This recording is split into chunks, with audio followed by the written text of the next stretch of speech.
السلام عليكم ورحمة الله وبركاته، مرحبا بكم. فيديو ديالنا اليوم حلويات العيد. حلويات العيد بعجينة واحدة فقط. هاد التشكيلة ديال هاد الحلويات سهلة وسريعة بعجينة جد اقتصادية وتتعطيك كمية كتيرة ديال الحلوى اللي تقدميها في هاد العيد ان شاء الله. نبداو على بركة الله بهاد المكونات والمقادير ديال هاد الحلوى اللي جد سهلة وبسيطة، وكما قلت لكم تتعطيكم كمية لا بأس بها جيدة للعيد. كيزيد المهم بزاف انها بدون طابع وساهله بزاف.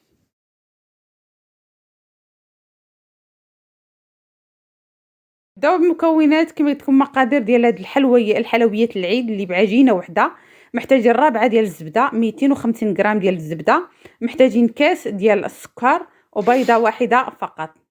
اول خطوه غادي نعجنوا هاد العجينه ديال المهم هاد المكونات ديال هاد الحلويات اللي الزبده والزيت آه والسكر والبيض، يعني نخلطوه مزيان وعاد زدت واحد الفانيلا. المهم كما شفتوا معايا ضروري المكونات الاولى خاصها تخلط مزيان تتولي كريميه، وعاد غنزيدوا عليها كاس ديال الزيت.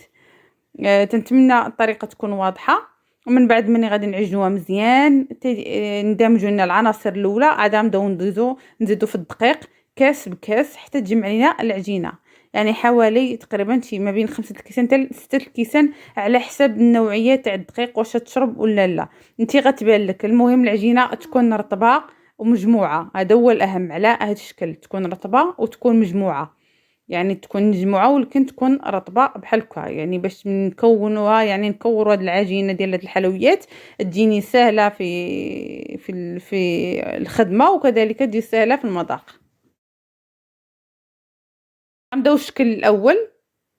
غنديروه حرابل طوال وغادي نقطعو وغادي نحاول نديرو العبار، يعني الاول تعبري عليه كاع الاشكال. تعبري عليه بحال هاد الشكل، يعني تاخدي كاع العبار ديال الحلوى كامله بتجيك مقاده. تنتمنى هاد الحلوى، هاد الحلويات ماشي هي حلوى بصراحه لانها غير بعجينه وحده، هي راه حلويات سهله وسريعه وتتعطيك تشكيله رائعه واقتصاديه كما شفتوا معايا نتوما بدون طابع. وحاجه مهمه، الفران ضروري تخليه يسخن من قبل، وعاد غتبدا تشكلو. هادي ديرنا في البيض البيض. النوع هذا ديروه في بياض البيض، ومن بعد بياض البيض تنعتذر ان الصوره ما كانتش واضحه. ديروا في اللوز مهرمس او الكوكو مهرمس اللي عندكم موجود، ديروا فيها من تمرمدوها في هذاك على الشكل، وديروا حفره من الوسط تجي على هذا الشكل. المهم تنعتذر ان الصوره ما كانتش واضحه. نعاود معكم هذه، انتم لاحظوا معايا غتكون يعني غتمرمديها مزيان في هذا في البيض، ومن بعد ديريها في الكاوكاو على الشكل وديري الثقب الوسط. نتمنى تكون واضحه دابا الصوره.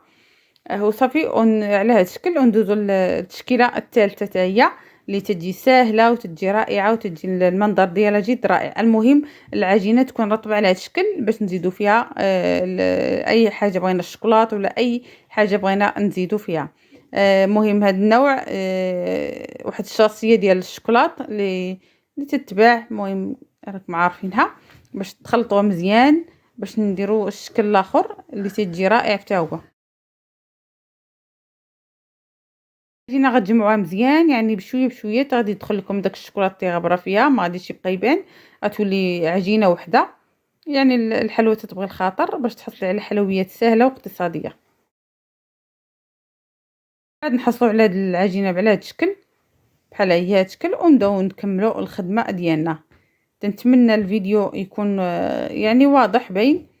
دابا غادي نكوروا هاد العجينه على هاد الشكل، ومن بعد غنديروها في بياض البيض كذلك، ومن بعد في الكوك.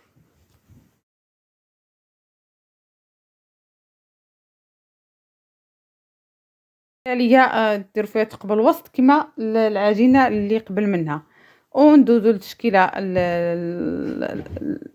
ديال هذا، يعني بالكاس سهله ديري طبعيها بالكاس على هاد الشكل.